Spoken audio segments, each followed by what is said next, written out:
ओम श्री परमात्मने नमः। कण कणों में, चर अचरों में, बाहर और भीतर अंतर्यामी रूप से विराजमान हुआ परम पुरुष परमात्मा में प्रणाम करना। विषय यह है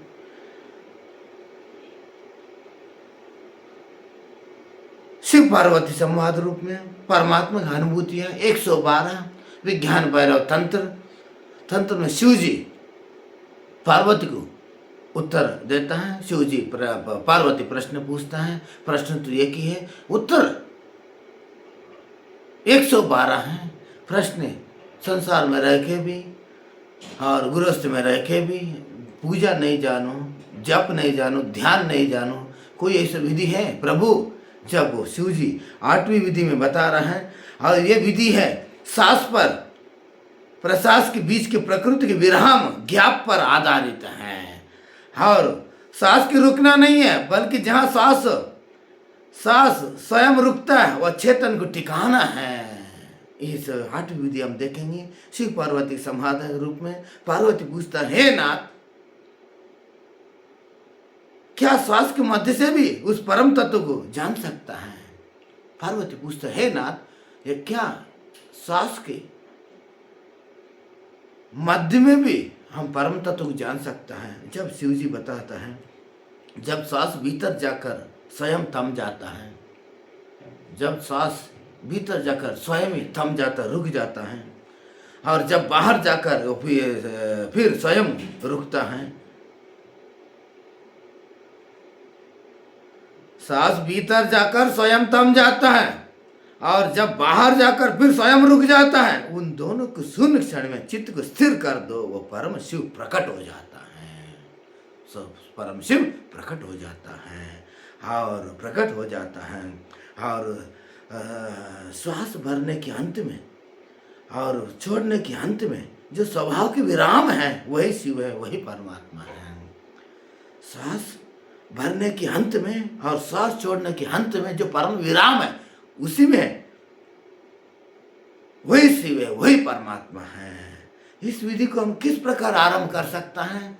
ये विधि को शांत स्थान चुन लो, सुखासन शहद आसन में बैठ जाओ, सीधा अड्डी करके सीधा बैठ जाओ, अड्डी सीधा रहे और आंख बंद करो और सांस का निरीक्षण करो। सांस को किस प्रकार, सांस को ना गहराई करो और ना तेज ना धीमी, और जैसी वैसी रहने दो।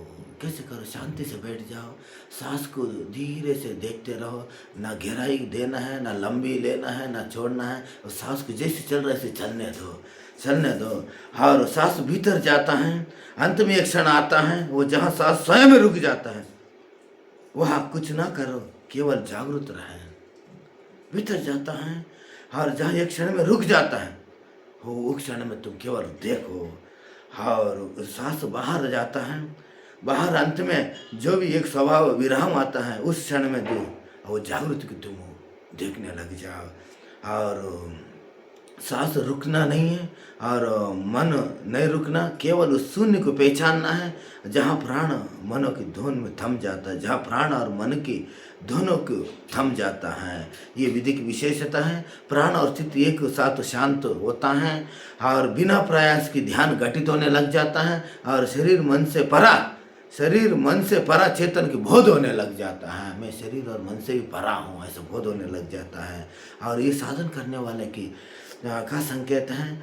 और सावधानी कौन सी रखना पड़ता है? ये है कुंभक करने का प्रयास ना करें। ये प्राणायाम भी नहीं है, प्रयास करो तो शून्य छूट जाएगी और सहज प्रवेश द्वार है। कोई कुंभक मत करो, रोचक मत करो, ये प्राणायाम नहीं है। प्रयास करो तो शून्य भी छूट जाता है और सहज के प्रवेश के द्वार है। सहज से केवल देखते रहो। और साधन के पहले सूक्ष्म सांस होता है और भीतर गहरा मौन होता है। मैं और सांस के भेद मिटने लग जाता है। मैं और सांस के भेद मिटने लग जाता है और परमात्मा झलक मिलने लग जाता है। इस विधि को 5000 साल प्राचीन उस समय से लेकर आज आधुनिक युग तक किसने इस विधि को अपनाया, इस विधि को अभ्यास किया, साधन किया और परमात्मा तक पहुंचा, इस हम देखेंगे। इस विधि में हर